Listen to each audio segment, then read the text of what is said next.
મિત્રો આપ જોઈ રહ્યા છો સિટી ક્રાઇમ ન્યૂઝ। હવે જોઈએ અગત્યના સમાચાર। અમરેલી જિલ્લામાં 4 પગનો આતંક। ધારી ગીરની જળજીવડી ગામે દીપડાનો હુમલો। દિવસ દરમિયાન દીપડાએ ગામમાં આવી કર્યો હુમલો। એક યુવક અને એક મહિલાને દીપડાએ કર્યા ઈજાગ્રસ્ત। યુવકને બચાવવા જતી મહિલા પર કર્યો દીપડાએ હુમલો।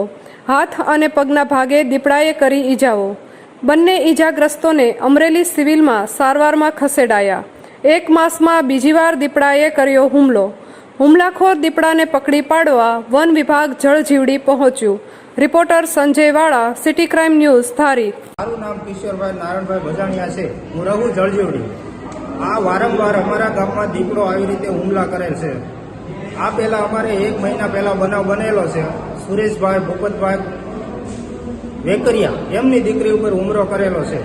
આ બીજો બનાવ છે કે અમારા જળજીવડી ગામની અંદર આ એક બાળકને હુમલો કરતા બચાવવા જતા કૈલાસબેન ધીરુભાઈ નગવાડિયા રહે જળજીવડી એમના માથે દીપડાએ હુમલો કરેલો છે। હાથના ભાગે ઈજા પહોંચાડી છે, પગના ભાગે ઈજા પહોંચાડી છે। દીપડાની કાર્યવિધિ વન વિભાગ દ્વારા અત્યારે રેસ્ક્યુ ચાલુ છે। એ બાબતે અમે અત્યારે સિવિલ હોસ્પિટલમાં દવાખાને સારવાર હેઠળ આવેલા છીએ।